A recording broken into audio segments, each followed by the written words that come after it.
하늘에 계신 너희 아버지께서도 너희 허물을 사하여 주시리라 하시니라. 아멘. 아멘. 네, 무더운 여름이 시작되었습니다. 이 더운 여름 가운데도 건강 잘 지키시고 또 함께 나와서 예배할 수 있음을 참 감사합니다. 우리 또 이렇게 한 주 만에 얼굴을 뵙게 된 게 얼마나 감사한 일입니까? 우리 앞뒤적으로 인사하시겠습니다. 잘 오셨습니다. 반갑습니다. 잘 지내셨죠? 네. 네, 반갑습니다. 잘 오셨습니다. 에어컨을 저희가 주일이면 아침부터 열심히 틀어놓기는 하는데요.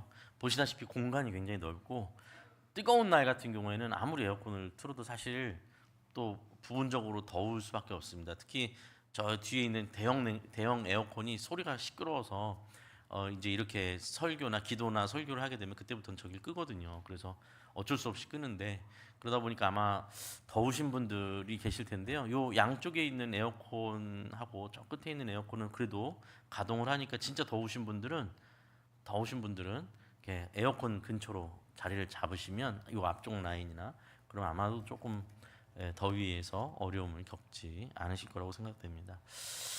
네, 오늘 말씀 저희가 함께 볼 텐데요. 지난주에 저희가 마태복음 21장에 사건을 봤죠. 예수님께서 성전 안에서 장사하는 사람들의 상을 뒤엎으신 사건을 저희가 함께 보았습니다. 오늘은 이 같은 사건이 담긴 마가복음을 함께 봤어요. 저희 아까 읽으시다 중간에 성전을 뒤엎으시는 사건을 봤죠. 그런데 저희가 오늘 읽은 마가복음은 마태복음보다는 좀 더 자세한 내용이 담겨져 있는데 어떤 내용을 오늘 저희가 함께 봤냐면 예수님께서 성전에 가셔서 장사하는 사람들의 상을 뒤엎으신 사건의 앞뒤에 무슨 일이 있었는지가 이제 마가복음이 좀 더 자세하게 나와 있어요. 그래서 오늘은 지난주에 읽었던 마태복음 21장에 하나님의 성전을 깨끗하게 뒤엎으시는 사건 전후에 있었던 무화과 나무 저주 사건을 저희가 함께 보려고 합니다. 여러분 이제 조금 정리를 하자면 예수님께서 마지막으로 6월절에 마지막으로 예루살렘에 오르셨다고 했죠. 이게 마지막이 돼서 십자가의 죽음으로 예수님께서 돌아가시게 되는데 요 마지막 주 올라가셨던 나귀를 타고 예루살렘에 입성하셨던 날의 요일을 일요일로 봅니다. 예. 그래서 이제 종려 주일이라고도 하죠. 종려나무 가지를 막 흔들었던 종려 주일이라고도 하죠. 그래서 그 일요일에 예수님께서 예루살렘에 들어가셨다가 그리고 다음 날 아침 성전에 가시는 길에 시장하신 거예요. 그게 오늘 사건이죠. 이튿날 해가지고 이제 시작했던 다음 날 월요일이겠죠. 월요일 그렇죠. 일요일 날 그 성전에 먼저 예루살렘 성에 들어오시고 이튿날 성전에 가시는 길에 시장하신 거예요. 시장하셔서 보니까 무화과 나무가 있어요. 그래서 무화과 나무가 있어서 풍성하게 잎이 열린 무화과 나무에 가서 예수님께서 시장하셔서 이렇게 나무잎을 들춰보고 들여다봤는데 무화과 열매가 없었어요. 그래서 예수님께서 이렇게 이리저리 보고 이게 열매가 없는 무화과 나무를 저주하시는 장면이 14절에 나오죠. 이제부터 영원토록 사람이 너에게서 열매를 따먹지 못하리라 라고 예수님께서 저주하십니다. 그게 이제 월요일이죠. 그래서 여러분 정리해야 될 게 뭐냐면 그 말씀을 하시고 무화과 나무에게 그 저주의 말씀을 하신 것을 제자들이 들었더라 이렇게 표현되어 있고 그 다음에 발길이 어디로 가냐면 그 다음에 성전으로 들어가신 거예요. 성전에 갔더니 거기 장사치들이 막 있어서 그것을 다 뒤엎으신 이야기가 나오죠. 예. 그리고 그 다음 날이 있어요. 그럼 이제 뭐예요? 화요일이 됐겠죠. 이제는 화요일이에요. 그 화요일에 다시 그 앞을 지나가게 되었는데 제자들이 보니까 어제 예수님께서 지나가시다가 그 저주했던 무화과 나무가 뿌리채 다 썩 말라버려 있는 것을 보게 된 겁니다. 있을 수 없는 일이죠. 하루 만에 잎사귀가 풍성했던 무화과 나무가 뿌리채 다 말라버린 거. 그래서 이 베드로가 그것을 보고는 21절에 말하죠. 라삐어 보소서, 선생님 보십시오. 저주하신 무화과 나무가 말랐나이다. 말라 비틀어졌나이다. 놀라운 거죠. 근데 이 사건이 좀 어렵죠. 그래서 이게 얼마나 어려운 일이냐면 이해하기가 어렵냐면 예전에 제가 이제 전도사 사역할 때요. 전도사 시절에 새벽 기도회를 인도하던 할 때가 있었는데 그때 새벽 기도회에서 요 본문을 읽고 설교를 하는데 갑자기 저는 지금도 그때부터 지금까지 처음 겪은 일인데 권사님이 손을 드셨어요. 설교 중에. 그래서 설교하는데 갑자기 권사님이 손 드셔서 깜짝 놀라서 네 권사님 왜요? 무슨 일 있어요? 그랬더니 근데 전도사님 약간 사투리가 있으셨거든요. 근데 전도사님 그러면서 13절이요. 그러면서 13절, 13절 보니까 13절 마지막에 이렇게 돼 있잖아요. 이는 무화과의 때가 아님이라. 아니 무화과의 때도 아닌데 왜 무화과를 찾으셨냐고. 무화과의 때가 아니어서 무화과가 없는 게 당연한데 무화과를 찾았는데 무화과가 없다고 저주하신 거는 이건 좀 이상한 거 아니냐고 저한테 물으셨는데 그거 제가 대답을 막 저도 그러고 보니까 이상한 거 이게 뭐지? 그래서 저도 막 땀을 막 뻘뻘 흘렸던 기억이 납니다. 덕분에 이제 열심히 가서 다시 공부를 했죠. 그래서 정리를 좀 해드릴 이게 설명을 좀 필요한 이야기입니다. 아니 어떻게 예수님께서 무화과의 때도 아닌데 무화과 책임도 아니지 않냐 그러면 무화과 때가 아닌 열매가 없는 건 당연한 거 아니냐 이제 이런 거죠. 그리고 또 이어서 또 드는 생각도 이런 것도 있죠. 아니 병든 사람 고치는 거, 뭐 죽은 자를 살리시는 거, 장애를 가진 사람 장애를 고쳐주시는 거 이런 기적들 못 먹는 사람을 위해서 먹는 걸 만들어 주시 이런 기적들은 이해되는데 아니 왜 애꿎은 무화과나무를 저주까지 하시는가? 이제 이런 생각이 드는 두 가지가 좀 어렵죠. 아니 왜 무화과 책임도 아닌 것 같고 또 그렇다고 해서 무화과를 또 저주까지 하시나? 이제 이런 게 이제 좀 어려운 거죠. 그래서 이 부분은 이 억울함을 좀 풀고 가야지 안 그러면 머릿속에 계속 이건 왜 이러지 할 수도 있습니다. 그렇죠? 좀 설명이 필요한데 왜냐하면 무화과를 저희는 잘 경험하지 못해서 그렇죠. 무화과 나무를 저희는 잘 모르잖아요. 이 무화과라는 나무는 이제 제가 이스라엘 가보니까 이스라엘에는 무화과 나무가 많습니다. 그냥 길거리 어디 가다 보면 무화과 나무가 막 있어요. 여기서 묘사되는 것처럼 지나가다 보면 무화과 나무가 막 이렇게 있습니다. 그래서 거기서 이제 열매를 따먹기도 하고 하는 거죠. 근데 이제 무화과 나무를 저희는 잘 모르지만 이스라엘 사람들은 너무나 잘 알죠. 뭐 그냥 길거리에 막 심겨져 있는 나무니까. 이제 핵심은 뭐냐면 무화과 나무는 1년에 열매를 2차례 엽니다. 예. 열매를 한 때만 나는 게 아니라 약 어떻게 보면 전후반기처럼 열매가 2번 열려요. 그런데 요게 조금 설명을 하자면 일단 3월 정도가 되면 이제부터 막 저희도 마찬가지지만 푸른 잎이 나고 막 그렇잖아요. 그러면서 잎이 막 나면서 그때 첫 무화과들이 열리기 시작해요. 3월부터. 그래서 이렇게 잎사귀가 막 나면서 열매가 막 맺히기 시작하는데 요거를 뭐라고 부르냐면 푸른 열매, 어린 열매, 이른 열매라고 불러요. 그 요 3월부터 나기 시작한 이 맺히기 시작한 무화과가 차차차차 있다가 6월 정도는 이제 완전히 익어서 먹게 된대요. 6월 정도에. 그러니까 지금 저희로 치자면 이미 다 먹고 없어진 상황이겠죠. 6월 정도에 다 먹어요. 그래서 요걸 뭐라고 부르냐면 처음 익은 무화과라고 부르는데요. 처음 익은 무화과. 말 그대로 그해 처음 자란 무화과 열매죠. 자, 그런데 지금 말씀드린 것처럼 3, 4, 5, 6월이 되면서 한 3, 4월 지나서 5, 6월 될 때 막 익을 때 먹게 되는 요때 4월 정도 되면 3월에서 4월이 넘어가면 기존에 처음 났던 잎 위에 가지에서 또 그 다음 잎이 나기 시작한대요. 근데 이 잎이 진짜 풍성한 잎이 나는 거예요.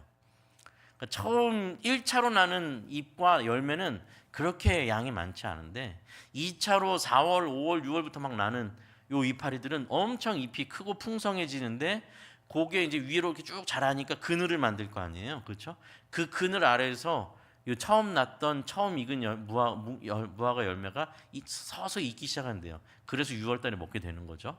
자, 그러면 요 그 밑에 있던 처음 났던 이파리와 또 잎사귀와 무화과 열매 위로 나는 가지들, 풍성하게 나는 가지들과 잎사귀들이 쫙 퍼지면서 대략 한 8월부터 9월 성수기까지 열매가 새로 나는 거예요. 그때. 근데 이때 나는 열매가 진짜 풍성하고 많이 맺히는 열매가 2차로 나는 거죠. 그리고 그것이 한 9월에서 지나서 10월쯤 되면 완전히 익게 되는데 그때 사람들이 그것을 다 수확해서 먹는 거예요. 팔기도 하고 먹기도 하는 거죠. 그래서 이스라엘 사람들에게 있어서 무화과 나무의 때라고 표현하는 건 그 10월을 말하는 겁니다. 10월. 예, 무화과 나무 1차로 났던 이른 무화과는 쳐주지를 않는 거예요. 그냥 그때는 그냥 나긴 나는데 많이 나지도 않고 이 여름을 지나서 나는 그 무화과보다 아무래도 맛도 떨어지고 그러겠죠. 풍성함이 없으니까 그냥 그건 이른 무화과 열매라고 그냥 부르는 거고 진짜 무화과 나무의 때다라고 하는 건 9월, 10월이 돼서 그것을 추수하는 그 때를 무화과 나무의 때다라는 거죠. 그러니까 요 때는 예수님께서 이 지금 예루살렘에 들어가시고 요 마지막 때를 보내는 것은 4월 초순 중순이거든요. 4월이니까 당연히 아직 무화과의 때가 아닌 거죠. 이스라엘 사람들 입장에서는 무화과의 때는 아닌데 4월 정도면 뭐가 있다고요? 이른 열매가 나 있어야 돼요. 그리고 그거는 맛은 없어요. 맛은 없는데 너무 맛은 없지만 배고프면 너무 배고프면 어떻게 해요? 맛없어도 먹을 수만 있으면 먹잖아요. 배 채우려고. 그 정도의 열매들이 있었던 거죠. 무화과 나무의 때는 아닌데 열매는 아직 뭐 먹을 맛있는 건 아니지만 열매는 있을 때였다라는 것이었습니다. 그러니까 예수님이 무화과 나무에 시장하셔서 가서 이리저리 살펴볼 때 잎사귀는 풍성하게 이제 그 위에 이제 잎사귀들이 막 나서 했는데 그 밑에 있어야 되는 이제 막 자라고 이제 숙성돼 이게 막 익어가야 되는 그 무화과 열매가 하나도 보이지 않았다라는 것이죠. 그래서 사실 이제 무화과 나무 때가 아니라는 표현은 이해하실 수 있을 거라고 생각됩니다. 두 번째 풀어야 될 문제가 있죠. 아니 아무리 그렇다 할지라도 열매 없다고 없으면 없는 거지 그만이지 무화과 나무를 왜 저주까지 하시는가? 너무 이상하다. 예수님 성격이 알고 보니 또 이렇게 분노 조절이 안 되시나 뭐 이런 생각을 하시면 안 됩니다. 다음날 실제로 가보니까 무화과 나무가 실제로 뿌리까지 다 말라버린 고목나무가 돼버렸단 말이에요. 그래서 아니 이게 뭐지 싶은데 물론 예수님께서 배고프신데 먹지를 못하시니까 짜증나서 무화과 나무를 저주하셨느냐? 당연히 아니죠. 예수님께서 지금 하고 계신 이 행동은 상징 행위로서 하시는 거예요. 상징 행위로서 배고프고 시장하여서 가서 무화과 열매를 구했는데 무화과가 열매를 맺고 있지 않다. 요걸 상징하시는 거예요. 예를 들면 이런 거죠. 뭐 저희가 어떤 사람을 경계하면서 아니면 그 사람을 상대하면서 위협하는 어떤 싸움이 막 일어났어요. 근데 그 사람이 뭐 이러면서 너 다시 내 눈앞에 보이기만 해 막 그러면서 나무 막대기를 무로 꽉 우작하고 막 쪼갰어요. 너 그 사람이 나한테 더 이상 가까이 오는 것과 나무가 부러지는 건 상관관계가 없어요 원래. 그렇죠? 나무가 부러지는 거랑 그 사람이 가까이 오는 거랑 말하고 행동이 지금 전혀 사실은 연관성이 없는 거잖아요. 객관 띄어서 보면. 그렇지만 저희는 그렇게 안 보죠. 너 다시 가까이 뭐 나한테 다시 뭐 까불기만 해봐 우죽하고 깨트리면 뭐예요? 그게 자체가 메시지죠. 너 이렇게 너도 이 꼴 당할 거야 뭐 이런 거잖아요. 그렇죠? 상징 행위예요. 말하는 것을 굉장히 강조하고 그것을 시각화해서 보여주는 이야기죠. 예수님께서 지금 이 무화과 나무를 이 열매를 구하셨는데 그것을 얻지 못하자 저주해서 마르게 하신 사건은 그건 그냥 갑자기 예수님 배고픈 사건이고 배고픈데 그게 뜻대로 안 되니까 저주하셨다는 사건이 아니라 마가복음이 기록되어 있는 것처럼 그것을 저주하고 그 다음에 무슨 일로 이어졌다고요? 예루살렘 성전에 갔는데 성전이 더럽혀져 있는 것을 보시고 그것을 다 뒤엎으시는 사건 그리고 그 다음에 그 자리를 다시 지나갈 때 제자들이 보니 무화과 나무가 진짜로 다 말라 있는 것을 보시고 하시는 말씀으로 샌드위치처럼 그렇죠? 무화과 나무 사건이 위아래로 있고 그 사이에 성전을 깨끗게 하시는 사건이 들어가 있어요. 그래서 이 무화과 나무를 예수님께서 보시고 하시는 말씀이 곧 예수님이 성전에서 하시는 말씀을 더 강화시키는 말씀으로서 상징적 행위로 하시는 말씀이다라고 이해하시면 예수님의 행동과 말씀이 좀 이해되실 겁니다. 오늘 한번 좀 여기다가 표시를 해놓으시고 다시 올 거니까요. 한번 성경을 좀 더 찾아보겠습니다. 앞에 마태복음으로 한번 가볼게요. 마태복음 7장입니다. 마태복음 7장.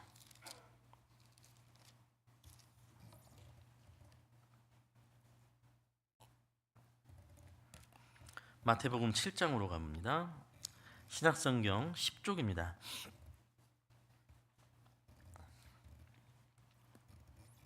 마태복음 7장 15절에서 20절 15절에서 20절 네, 15절부터 20절 21절까지 읽죠. 뭐 아예 15절부터 21절 교독하고 21절 함께 읽겠습니다. 제가 15절 말씀이 있습니다. 거짓 선지자들을 삼가라. 양의 옷을 입고 너희에게 나아오나 속에는 노략질하는 일이라.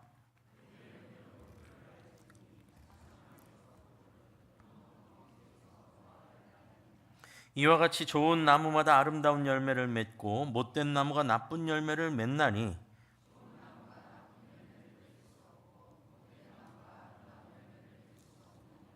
아름다운 열매를 맺지 아니하는 나무마다 찍혀 불에 던져지느니라. 함께 있습니다. 나더러 주여 주여 하는 자마다 다 천국에 들어갈 것이 아니요 다만 하늘에 계신 내 아버지의 뜻대로 행하는 자라야 들어가리라. 아멘. 요 말씀을 하신 것은 예수님께서 오늘 이 마가복음 저희가 읽었던 마가복음 11장 본문으로부터 따지면 한 1년 전쯤에 하신 말씀입니다. 아름다운 열매를 맺지 아니하는 자마다 찍혀서 불에 던져진다.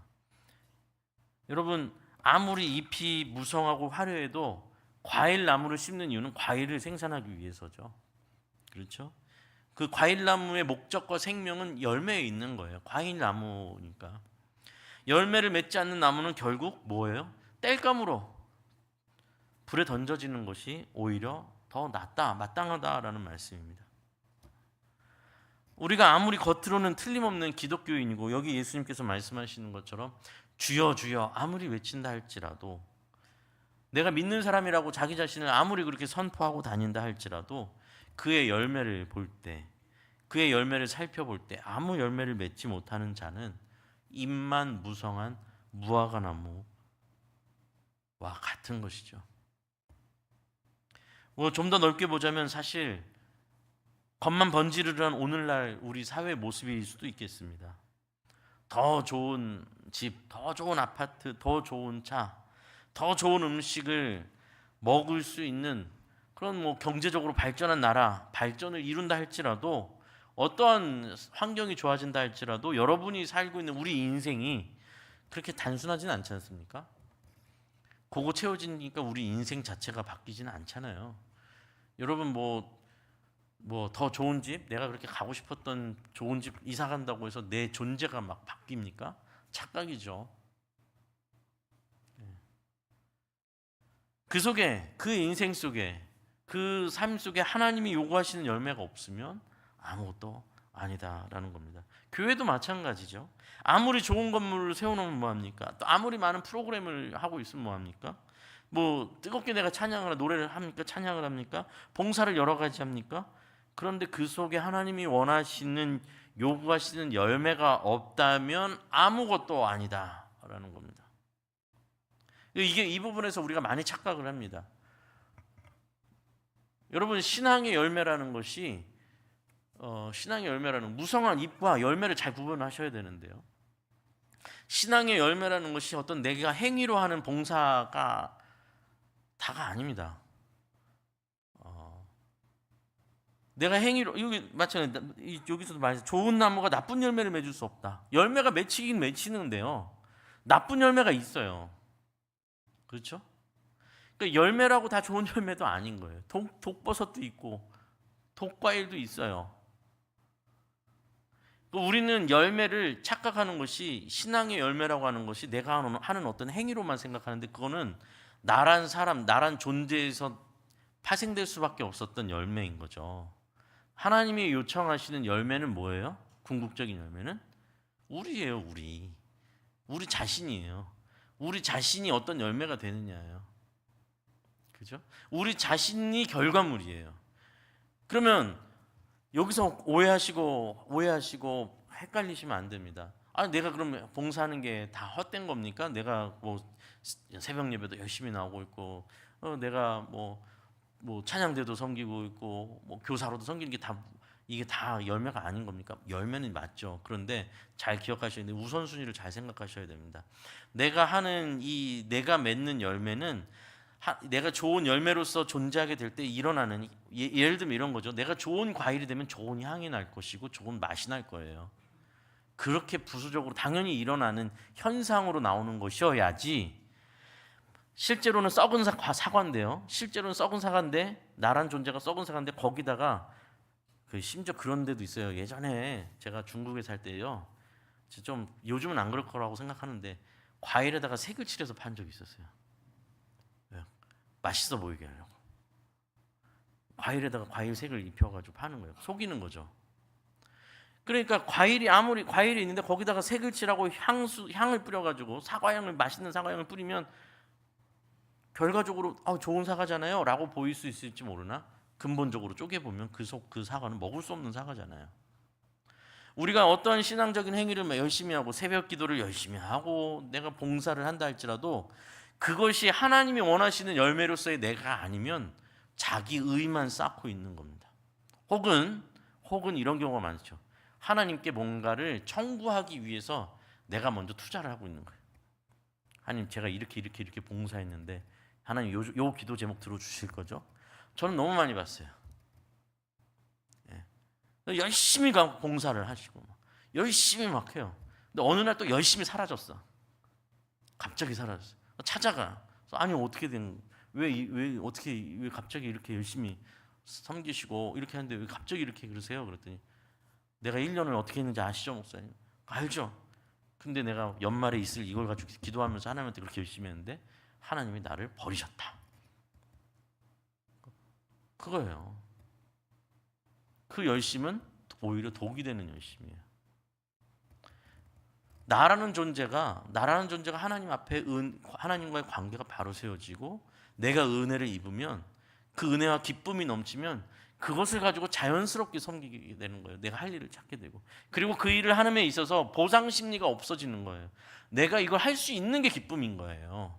내가 섬길 수 있다라는 게 즐거움인 거고 내가 섬기고 있다라는 게 놀라운 기적인 거예요. 나는 원래 이걸 할 만한 사람이 아닌데 내가 이걸 즐거워하는 사람이 아닌데 그런데 이기적인 나를 깨트리시고 이제는 내가 남을 위해서 누군가를 위해서 교회를 위해서 이웃을 위해서 내가 뭔가를 하고 있는 존재인 나를 열매로 보시는 거예요. 하나님. 그 열매가 있느냐 없느냐 여러분 스스로에게 정말 물으셔야 됩니다. 교회를 여러분 1, 2년 다닌 게 아니실 때 대부분 여기 있는 5년, 10년, 20년 다녔는데 나는 도대체 어떤 열매가 되었는가? 나는 어떤 열매로 익어가고 있는가? 전혀 그런 게 없다. 그럼 정말로 회개하셔야 됩니다. 하나님을 도구로 여기시는 겁니다. 교회 와서 내 소원 이루어주시는 분으로 여러분 그렇게 오시는 건 아무 의미 없는 신앙생활입니다. 주여 주여 하는 자마다 다 천국에 가는 게 아닙니다. 결국은 내 안으로 예수 그리스도의 그 복음이 뭐 여러 가지로 표현할 수 있겠죠. 예수님의 십자가가 그 십자가의 죽으심이 그 사랑이 그 희생이 우리를 살리기 위한 그 죽음이 우리 가슴 속에 확 박혀서 메말랐던 내 가슴, 나만을 위한 내 가슴, 나만을 위한 인생, 쾌락과 즐거움과 허무함을 달려가던 내 인생 속에 그 십자가가 확 박혀서 갑자기 거기서 요동이 일어나고 흔들리고 깨지고 눈물이 나고 갑자기 불편해지고 그러면서 그 뿌리가 막 내리면서 이전에 허무했던 내 삶이 점점 밀려나가고 내 심장에서부터 예수 그리스도의 마음이 그 심장이 뛰기 시작하는 그것이 진짜 복음이죠. 그것이 나를 열매로 만드시는 하나님의 은혜죠. 내 모든 인격, 내 모든 성품, 내 모든 생각, 내 모든 삶의 방향이 다 하나님이 이제 향하는 그런 인생, 그런 열매가 되어야 한다라는 겁니다. 무성한 나무 잎을 가졌는데 예수님께서 오셔서 들춰보니 열매는 아무것도 없다? 저는 그런 사람들이 많을 수 있다고 봅니다. 좀 짠한 건 뭐냐면 예수님이 찾으셨던 이 무화과 열매는요, 제가 이렇게 우리 보시면 아시잖아요. 4월이에요, 4월. 이때는 무화과 열매가 있어도 맛도 없는 무화과 열매예요. 그냥 배고픔만 할 수. 예수님이 요구하신 무화과 열매가 그 9월, 10월에 맛있는 무화과 열매도 아니었어요. 풍성한 무화과 열매도 아니었어요.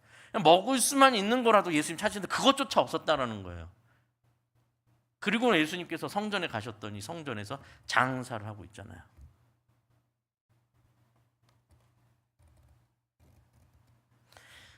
들춰보니 겉으로는 어마어마하게 나는 신앙생활을 몇 년 했습니다. 나는 뭐 주일학교 때부터 교회를 다녔습니다. 나는 뭐 몇 대째 기독교인입니다. 우리 뭐 부모님이 어쩌고 뭐 우리 가족이 형제가 목사님이고 장로님이고 뭐 많이 듣습니다. 좀 다 너무 귀한 일이고 감사한 일이지만 그 오케이 다 좋습니다. 그럼 당신은 예수님께서 너는 이라고 했을 때, 그 마음을 들춰봤을 때, 그 중심을 들춰봤을 때 여전히 그 속에 나 혼자 잘 먹고 잘 사는 것이 목적인 인생, 그 속엔 여전히 하나님의 뜻과 하나님의 도리, 그 길이 아닌 내 욕망으로 가득한 사람들이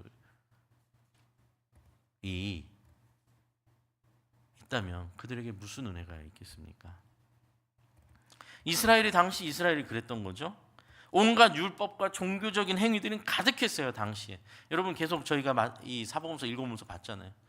온갖 종교적 행위들은 가득해. 예수님 하는 것마다 와서 시비 걸고 막 따지고, 심지어 주일 안식일에 병이 났다고 그거 갖고도 시비를 걸고 있고, 그렇죠? 배고파서 먹었는데 그거 갖고도 시비를 거는 게 이 당시에 그만큼 자기들은 안식일을 철저하게 지키고 율법을 철저하게 지키는 것으로 엄청나게 자신들의 의를 막 내세우고 있는데, 그 숨막히는 율법들 속에 정작 하나님의 열매는 없더라라는 거예요. 없더라. 그래서 지금 예수님은 무화과나무를, 애꿎은 무화과나무를 저주하시는 것이 아니라 입만 무성한 이스라엘의 멸망을 선포하시는 거예요. 심판을 말씀하시는 거예요. 그리고 그 심판을 선고하시고 성전에 들어가셔서 인간의 탐욕으로 다 변질돼 버린 성전을 뒤엎으시고 이 모든 것을 다 치워내지 않으면 너희는 결국 심판을 피할 수 없으리라 라고 말씀하시는 거죠. 한 군데 좀 성경을 더 찾아보겠습니다. 누가복음을 한번 가볼게요. 누가복음 13장입니다. 마태, 마가, 누가복음 13장. 누가복음 13장 117쪽입니다. 신약성경 117쪽. 누가복음 13장.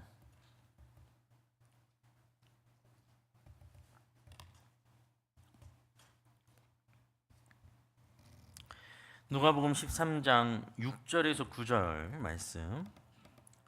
117쪽입니다. 누가복음 13장 6절에서 9절 말씀. 저희 한 절씩 교독하고 9절 함께 있습니다. 제가 6절 말씀 읽겠습니다.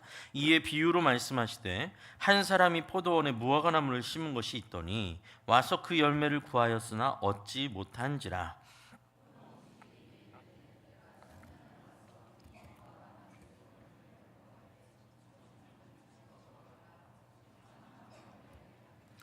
대답하여 이르되 주인이여 금년에도 그대로 두소서. 내가 두루 파고 거름을 주리니. 함께 있습니다. 이후에 만일 열면 좋거니와 그렇지 않으면 찍어버리소서 하였다 하시니라. 아멘. 예. 이 이야기도 예수님의 사역 2년 정도에 2년 차에 하신 말씀입니다.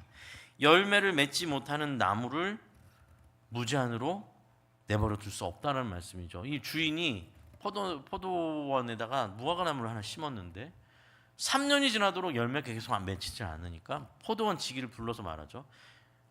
야, 이거는 이 나무는 3년을 기다렸는데도 열매를 아예 맺지 못하는구나. 그러면 땅만 차지하고 땅만 버리게 된다. 이거는 그냥 찍어서 버리자. 우리 땔감으로나 써야 될 것 같다. 이제 얘기를 하는 거죠, 주인이.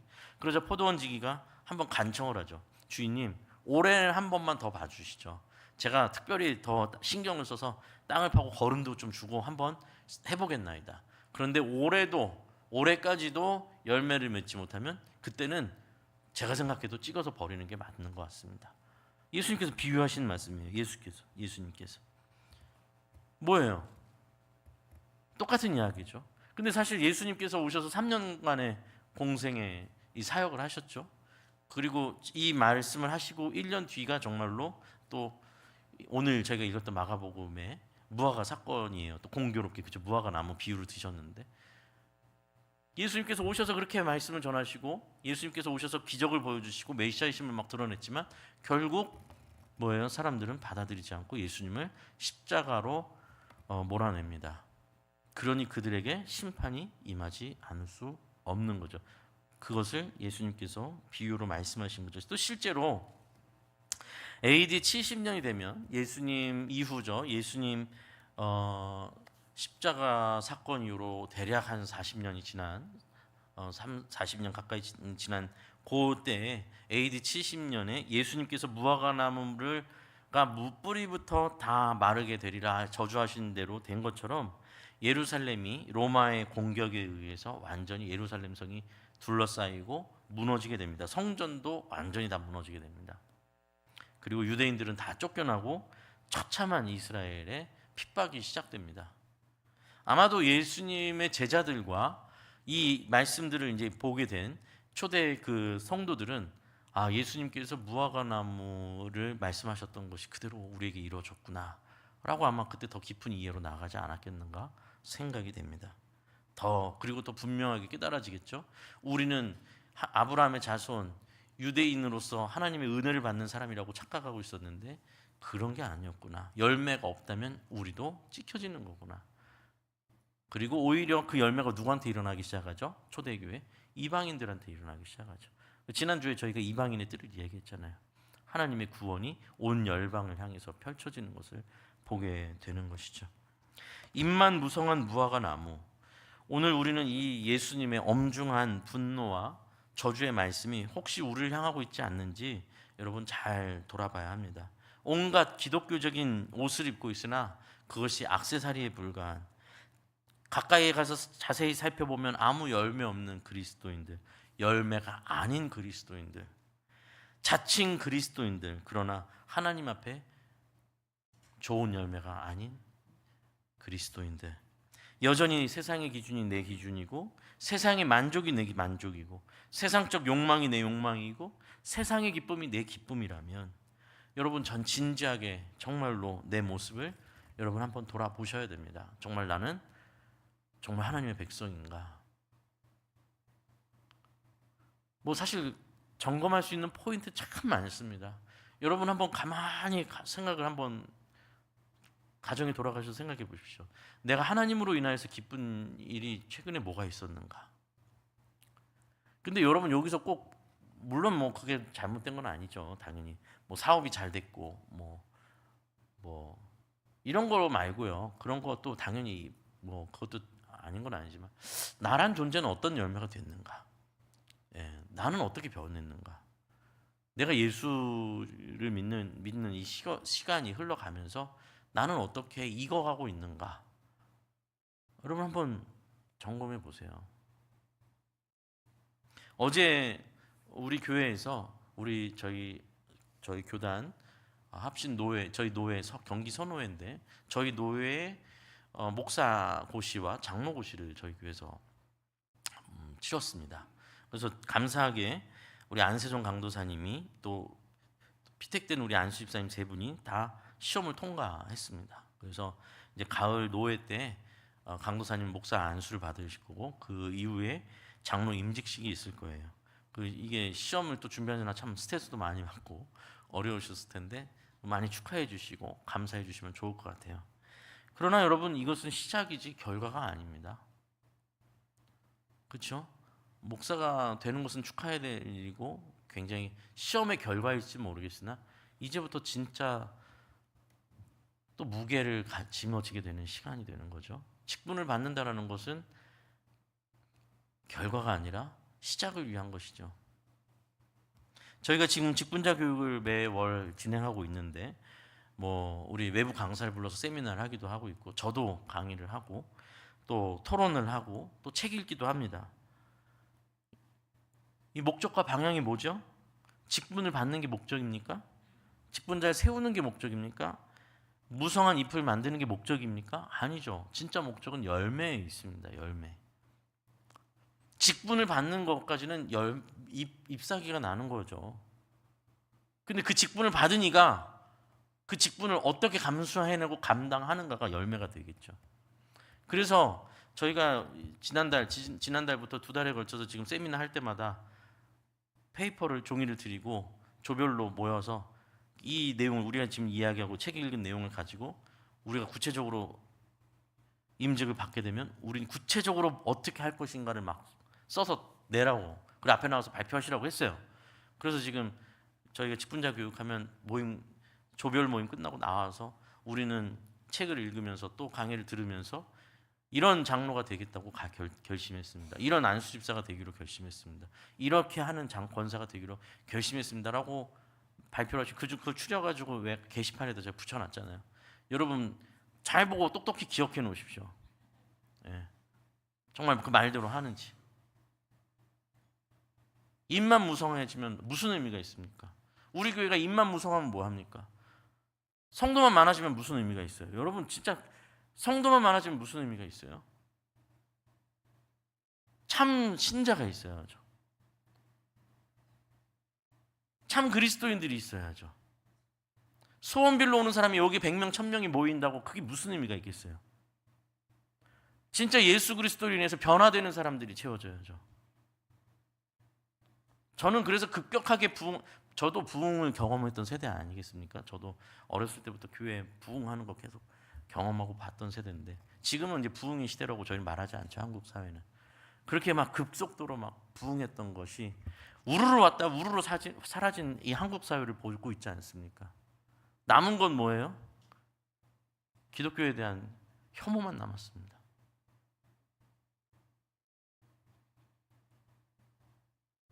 누구 책임이냐고요? 첫째로 목회자 책임이겠죠. 착각했죠. 사람들이 이렇게 많이 왔으니까 그게 다 하나님 은혜고 다 세상 속에서 빛과 소금이 되겠지.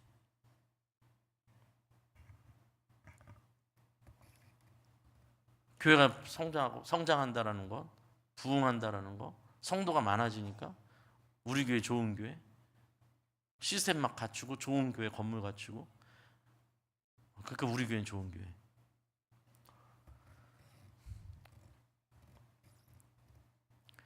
제가 중국에서 사역할 때 한인교회에서 사역할 때 이제 한국에서 오시는 가정들이 많았죠. 한국에서 가정이 이제 뭐 사업을 하려고 오시기도 하고 뭐 회사 주재원으로 오시기도 하면 교회들을 찾습니다. 한국인 교회 찾아요. 제가 이제 그 당시에 이제 사역자니까 가서 만나 뵙습니다. 그러면 되게 재밌는 일들이 많았습니다. 뭐 여러분이 다 아는 대형 교회들이 있죠, 한국에. 이제 저희 교회 등록하겠다고 오셨어요. 그래서 그러십니까? 그러면 이제 그냥 막 받을 수 이렇게 인적 사항도 물어보고 해야 되지 않습니까? 그래서 인적 사항 물어보고 뭐 어떻게 오셨습니까? 뭐 그다음에 한국에서는 신앙생활 하셨습니까? 뭐 이렇게 물어보면 예, 뭐 이렇게 대답 주고 받다가 갑자기 이렇게 질문하시는 분들을 몇 가정을 만났어요. 그런데 혹시 이 교회는 우리 그러니까 뭐 예를 들면 가나다라고 치게요. 이름을 바꿔서 가나다 가족은 없나요? 이러는 거예요. 한국 교회 이름 대면서 우리 가나다 가족은 없어요. 그래서 글쎄 거기 그 교회에서 그 큰 교회 대형 교회에서 오신 분이 있던 것 같기도 한데 그때부터 갑자기 이제 뭘 얘기하시냐면 우리 교회에서는 이런 일도 했고 저런 일도 이렇게 했는데 이런 프로그램도 저런 프로그램도 했는데 여기는 없네요. 막 이러시는 거예요. 그래서 저 당연히 한인 교회는 뭐 규모가 크지 못해요. 그래서 계속 비교를 하시면서 여긴 그거 없죠? 이거 없죠? 그러면서 우리 어느 교회 식구들은 없나요? 계속 그걸 찾아요. 이분이 지금 뭐라 하는 거지? 희한해요. 뭐 자존심 뭐라고 할까요? 그걸 자부심으로 여길 수 있죠. 근데 문제는 뭐냐면 그 교회의 규모와 시스템과 프로그램과 자기의 신앙을 동일시하는 걸 보게 돼요.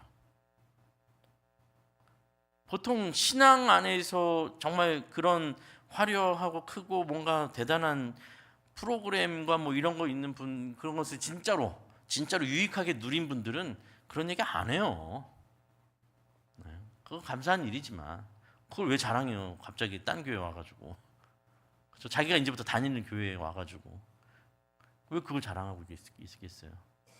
그리고 처음에 뭐 이렇게 와서 막 하시더니 한 6개월 지난 한 2, 3개월 이렇게 모시는 것도 6개월 지나서 안 오셔요 또. 그래서 신방을 갔어요. 그래서 아니 근데 집사님 한국에서 열심히 신앙생활 하신 것 같았는데 왜 안 오세요? 그랬더니 뭐 한참을 딴 얘기 막 빙빙 돌다가 계속 왜 근데 뭐 무슨 일 있으시냐고 걱정돼서 물어보니까 교회가 너무 별 볼 일 없다는 거예요. 영상으로 그냥 교회 예배 드린다. 자기 본 교회. 모르겠어요. 여러분 뭐가 진짜입니까? 여러분은 진짜입니까? 저는 제가 진짜 목사이려고 진짜 몸부림을 치고 있습니다. 잘 못할 때고 창피할 때 너무 많습니다. 하나님 앞에 부끄러울 때도 있고 계속 깨지면서 또 배워가고 있습니다. 여러분은 어떠십니까? 여러분 진짜입니까? 진짜 성도 맞으세요? 진짜 하나님 앞에서 몸부림치고 계십니까? 괴롭지만 아프지만 그래도 또 주님 하나님의 그 크신 사랑 앞에 나를 계속 무릎 꿇히고 계십니까? 그렇게 여러분 열매가 되어 가고 계십니까? 마지막으로 오늘 본문 다시 한번 보겠습니다. 마가복음 11장으로 한번 가볼게요. 마가복음 11장.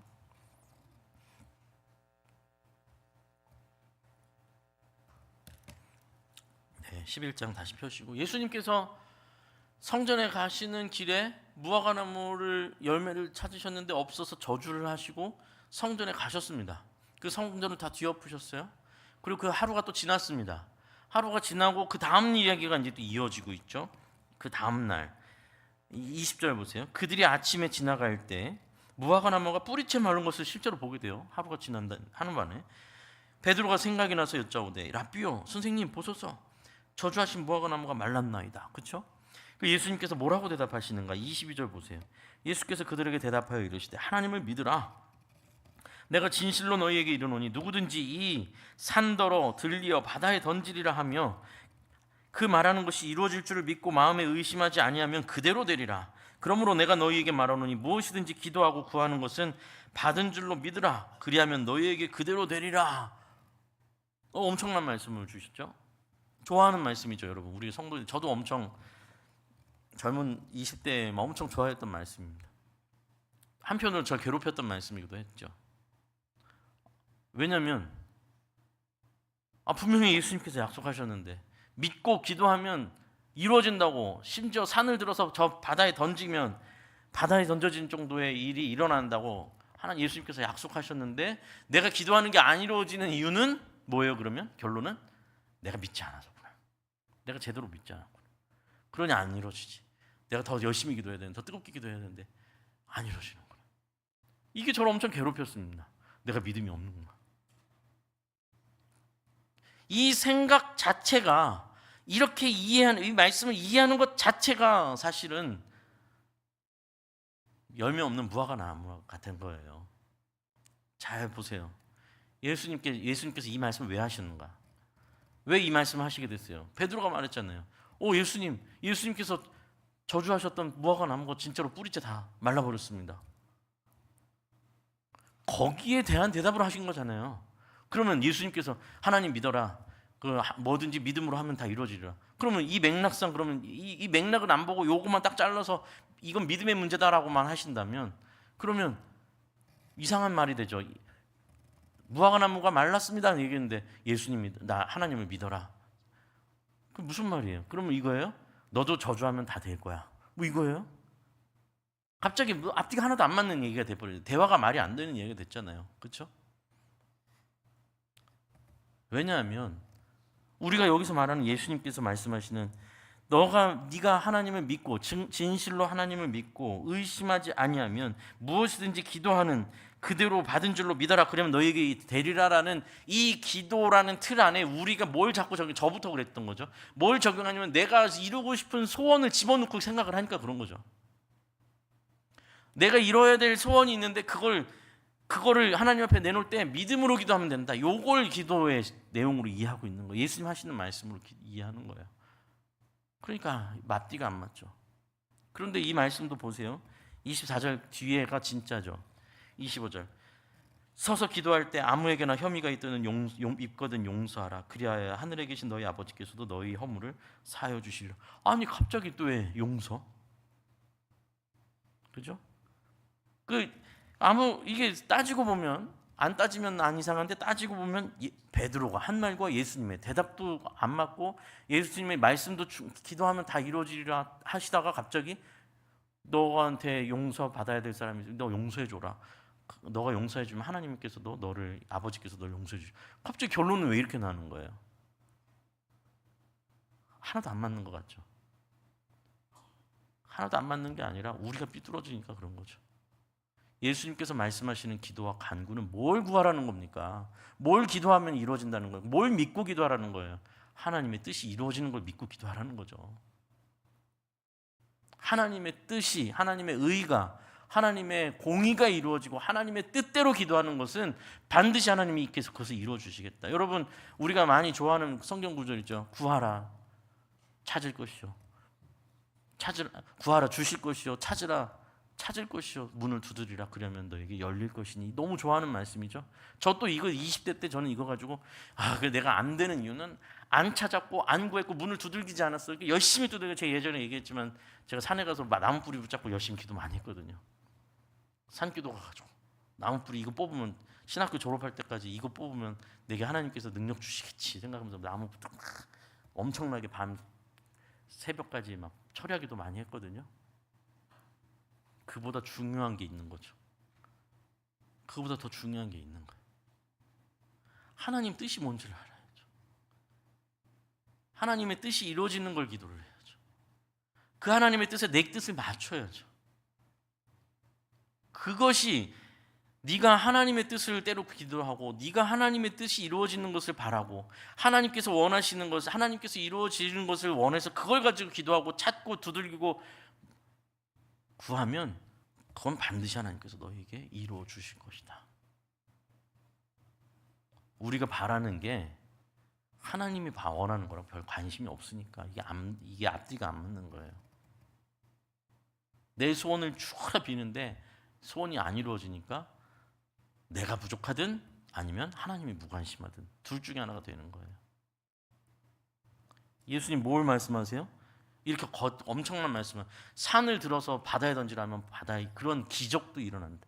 저런 무화과 나무가 썩어지는 것 정도는 일도 아닌 거고, 그리고 이 일은 목적은 뭐냐? 지금 이 일이 일어나고 있는 것, 지금 내가 성전에 가서 이걸 뒤엎고 있고 이제 나는 십자가에 가서 못 박혀 죽고 내가 이 땅에 온 이유와 내가 너희에게 이렇게 많은 것들을 보여주고 많은 이야기를 했고 무화과 나무를 통해서도 상징적으로 보여주고 성전에 가서 성전을 깨끗게 하는 이 모든 이유가 뭐예요? 방향이 뭐예요? 하나님께서 인간을 사랑하셔서 용서하기 위한 일이잖아요. 인간을 회복시키기 위한 일이잖아요. 악을 선으로 바꾸시려는 거잖아요. 어둠에서 빛으로 끌어내시려는 일이잖아요. 그러니 너도 누군가를 미워하고 시기하고 용서하지 못하는 마음을 하나님 앞에 내려놓고 너희가 아버지의 용서를 받은 것처럼 너희도 누군가를 용서하기 위해서 기도하라. 그러면 하나님께서 하나님의 그 사랑과 은혜로 너를 변화시켜줘서 누군가를 용서할 수 있게 해주시리라. 그 기적이 산을 들어 바다에 던지는 것보다 더 큰 기적이다. 그런 기도는 안 한단 말이죠.